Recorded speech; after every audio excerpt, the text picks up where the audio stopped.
हम पुनः निवेदन करें कि आप मानसी में अपने इष्ट की, अपने गुरु की संपूर्ण सेवा मानसी में कर सकते हैं।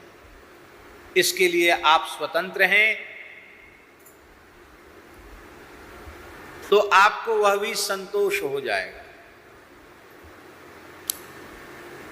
यदि आप चाहें तो थोड़े ही क्षणों में हम आपको मानसी सेवा का स्वरूप गुरुजी की, क्या वो गुरुजी की तिथि है, इष्ट का तो आप अपने मन में कर लेना, जो आपके इष्ट हैं उनकी सेवा तो आप कर लेना, पहले गुरुजी की मानसी सेवा करो तो इष्ट की तो अपने आप इष्ट की हो जाएगी। फिर तो वो हम आपको स्वयं सेवा करते हुए और आपको बता सकते हैं।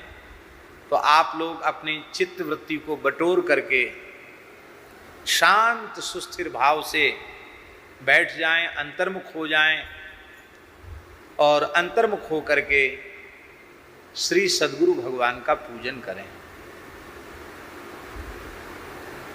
सर्वप्रथम हम लोग वृंदावन में बैठे हैं, इसलिए वृंदावन के भाव के अनुरूप ही हम स्मरण कर रहे हैं। सबसे पहले भाव राज्य में, मनोराज्य में दिव्य वृंदावन का दर्शन करें। प्रथम कुंडलाकार सुभग श्री यमुना सोहें। यमुना जी ने वृंदावन को अपनी अंक में ले रखा है। दिव्य लता पताओं से, पुष्पों से सुरभित आच्छादित दिव्य वृंदावन की भूमि है। बड़े बड़े सुंदर कुंज निकुंज और निवृत्त निकुंज बने हुए हैं। रत्नों से, मणियों से जटित दिव्य महल प्रिया प्रीतम के बने हुए हैं। श्री यमुना जी हजारों धाराओं से युक्त होकर के प्रवाहित हो रही हैं। यमुना जी के मणिमय घाट हैं। यमुना जी की धारा ने कहीं कहीं भीतर प्रवेश करके छोटे छोटे खादरों में सरोवरों का निर्माण किया है। उन सरोवरों में सुंदर कमल खिल रहे हैं। श्वेत कमल, रक्त कमल, नील कमल, पीत कमल, शतदल कमल, सहस्त्रदल कमल खिल रहे हैं, भ्रमर गुंजार कर रहे हैं। पक्षी सुंदर कलरव कर रहे हैं। जल पक्षी, मयूर, कोकिल, हंस आदि सुंदर पक्षी कलरव कर रहे हैं। ऐसी दिव्य श्री यमुना जी, जिनके श्रीअंग में, जिनके जल में श्री प्रिया प्रीतम के दिव्य श्रीअंग की सुगंध प्रवाहित हो रही है। प्रिया प्रीतम का जो दिव्य प्रेमोच्छलन भावोच्छलन है, स्मरश्रम जलाणु भी, स्मरश्रम उसके जो जलाणु हैं वे जिसमें मिश्रित हो रहे हैं। प्रिया प्रीतम का श्री युगल सरकार का नित्य अंगराग जिसमें प्रवाहित हो रहा है। ऐसी यमुना जी की नील धारा है। बड़ी दिव्य श्री यमुना जी की झांकी है। ऐसी यमुना जी को साष्टांग प्रणाम करें। हम लोग स्नान करके यमुना जी गए हैं। यमुना जी का विधिवत पूजन करें। दूध दही पंचामृत, गंधाक्षत, पुष्प, चुनरी, फल, नैवेद्य अर्पित करके श्री यमुना जी की आरती करें। फिर यमुना जी से प्रार्थना करें। यमुना जी के जल को पहले अपने मस्तक पर लगावें, फिर आचमन करें।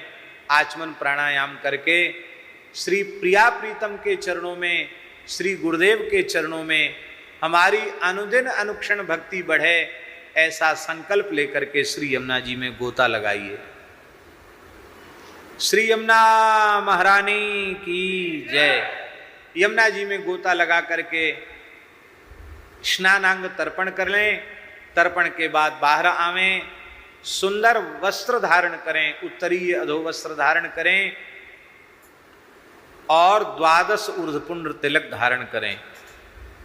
मंत्र जप कर लें, अंगन्यास करन्यास कर लें, क्योंकि जब हम देह हमारी शुद्ध हो जाएगी नित्य कृत्य के द्वारा, तभी हम पूजा के योग्य होंगे। और अब हम भाव करें कि हम श्री सद्गुरु भगवान की शरण में पहुंचे हैं। दिव्य पुष्पों से बना हुआ दिव्य महल है। वहां हमारी गुरु परंपरा के मूल प्रवर्तक आचार्य चरण विराजमान हैं। एक और सिंहासन है, उस सिंहासन पर मध्यमाचार्य विराजमान हैं। फिर अपने पूज्य श्री सदगुरुदेव भगवान विराजमान हैं, दादा गुरुजी विराजमान हैं, गुरुजी विराजमान हैं।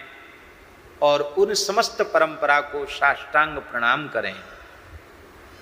साष्टांग प्रणाम करके पहले अपने संप्रदायाचार्य चरण को, श्रीमद् रामानंदाचार्य भगवान को साष्टांग प्रणाम करके और उनके चरणों में अर्घपाद्य आदि निवेदन करें, मधुपर्क निवेदन करें। फिर उनको पंचामृत स्नान करावें, सुंदर उनके श्रीअंग पर गैरिक कासाय वस्त्र धारण करावें, यज्ञोपवीत धारण करावें, मस्तक पर श्रीअंग में द्वादश तिलक धारण करावें, धूप दीप नैवेद्य निवेदित करके आरती करें, साष्टांग प्रणाम करें, चरणों में पुष्पांजलि अर्पित करें और कहें कि भगवान आप स्वयं श्री रघुनाथ जी हैं, हम जीवों पर कृपा करने के लिए आप आचार्य चरण के रूप में प्रकट भये हैं। आप हमारे ऊपर अनुग्रह करें, जिससे आपने जो संप्रदाय का सेतु भवसागर पर बांधा है उस पर हम चल सकें। हम वैष्णव धर्म का श्रद्धा और निष्ठा पूर्वक पालन करते हुए अपने मानव जन्म को सफल बना सकें। यह शरीर हमारा अंतिम शरीर हो, यह जन्म अंतिम जन्म हो, इसी शरीर से युगल सरकार की प्राप्ति हो, ऐसी कृपा हमारे ऊपर आप करें। अपने भाव के अनुसार आपके जो भी संप्रदाय के आचार्य चरण हो, इसी पद्धति से उनका आप पूजन करें।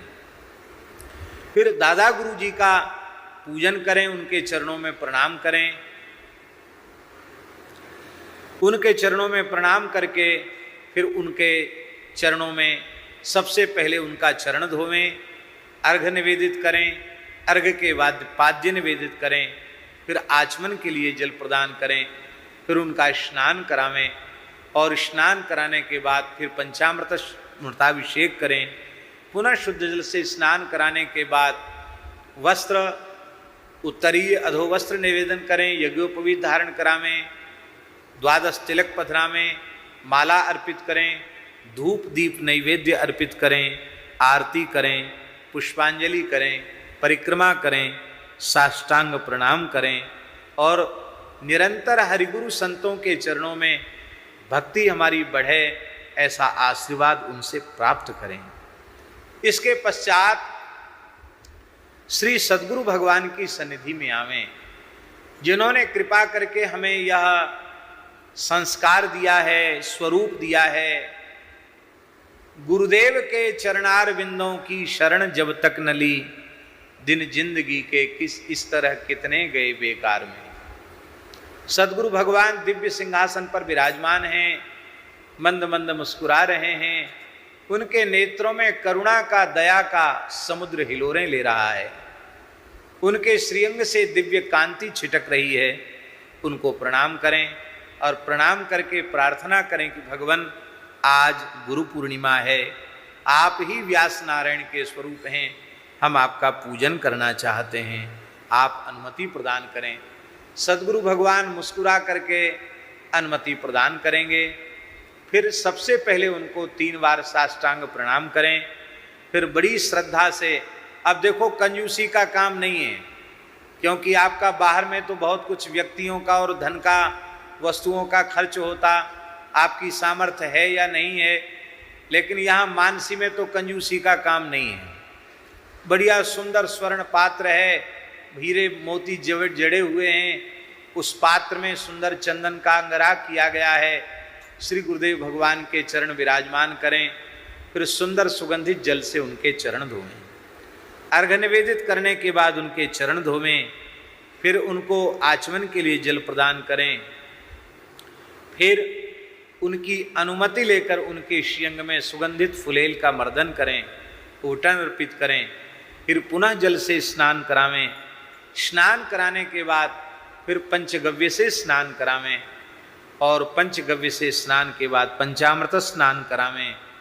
पंचामृत स्नान के बाद पुनः शुद्ध जल से स्नान कराकर श्री अंग को कोमल तौलिए से पोंछें और पोंछ करके स्नानांग आचमन निवेदित करें, सुंदर कौपीन उनके कर कमल में अर्पित करें और बड़े भाव से स्वयं जैसे हम भगवान की पूजा करते हैं ऐसे ही गुरुदेव भगवान के श्रीअंग में पोशाक धारण करावें। वे जैसे भी वस्त्र पहनते हैं वैसे वस्त्र उनके श्रीअंग में धारण करावें। सुंदर यज्ञो वस्त्र धारण कराने के बाद पुनः आचमन करावें। फिर उनके श्रीअंग पर 12 तिलक अर्पित करें। सुंदर सुगंधित चंदन से 12 तिलक अर्पित करने के बाद उनको नूतन यज्ञोपवीत धारण करावें, नूतन तुलसी की मालाएं धारण करावें और इसके बाद सुंदर पुष्प के हार धारण करावें। उनकी पादुका जी का विधिवत पूजन करें और फिर सुंदर सुगंधित धूप आरती करें। धूप आरती के बाद फिर उनकी पुष्प से आरती करें, जल से शीतल, शंख के जल से शीतल आरती करें। फिर उनकी आरती करें। आरती करने के बाद फिर शीतलीकरण करके आरती लेकर के उनके चरणों में मंत्र पुष्पांजलि निवेदित करें। गुरुजी को सुंदर नैवेद्य अर्पित करें और फिर गुरुजी को साष्टांग प्रणाम निवेदित करें, उनकी परिक्रमा करें। इस प्रकार से उनकी पूजा करें। अब पूजा परिक्रमा करने के बाद भाव से उनका दर्शन करें और उनका दर्शन करके उनकी चरण से लेके मस्तक तक, मस्तक से लेके चरण तक उनका दर्शन करें और उनकी अंक में ही हमारे आराध्य इष्ट श्री प्रियालाल जी विराजमान हैं। वे उस निधि को अपने अंक में लेकर के बैठे हैं। इस भाव से उनका दर्शन करें। बस इतना आपने कर लिया तो आपकी गुरु पूजा सफल हो गई। और ऐसी पूजा आज ही नहीं, आप चाहें तो नित्य प्रति गुरु परंपरा का स्मरण, नित्य प्रति श्री गुरुदेव का पूजन कर सकते हैं। और श्री गुरुदेव ने बहुत कृपा की है, अपने दोनों चरण उठाकर हमारे मस्तक पर रख दिए हैं, अपने दोनों करकमल उठाकर हमारे मस्तक पर रख दिए हैं। हमारा जीवन धन्य अति धन्य हो गया, हमारा रोम रोम खिल उठा है, ऐसा भाव अपने मन में अनुभव करें। इस प्रकार से श्री गुरु तत्व को हम स्वयं मानसी में भाव राज्य में सदगुरुदेव श्री पहाड़ी बाबा जी महाराज को, प्रथम पहाड़ी बाबा जी, द्वितीय पहाड़ी बाबा जी, श्री गुरुदेव पहाड़ी बाबा जी, सदगुरुदेव भगवान श्री भक्तमाली जी महाराज, परम श्रद्धेय स्वामी श्री शरणानंद सरस्वती जी महाराज बरुआ सागर वाले स्वामी जी, श्री पंडित जी महाराज, श्री मामा जी महाराज, संत सबे गुरुदेव हैं व्यास यह प्रतीत। इन सभी गुरुजनों को हम आज की तिथि पर प्रणाम करते हैं। जिन जिन संतों से उत्तम प्रेरणा मिली है, हमें भगवान की बात सुनने को मिली है, उन सब के रूप में गुरु तत्व ही प्रकाशित हो रहा है। ऐसे गुरु तत्व को हम प्रणाम करते हैं। ये हाड़ मास का पुतला गुरु तत्व नहीं है, भगवत तत्व ही गुरु तत्व है। कृष्णम वंदे जगत गुरुम। इसलिए भगवत तत्व स्वरूपी जो गुरु तत्व है उसको हम लोग प्रणाम करते हैं।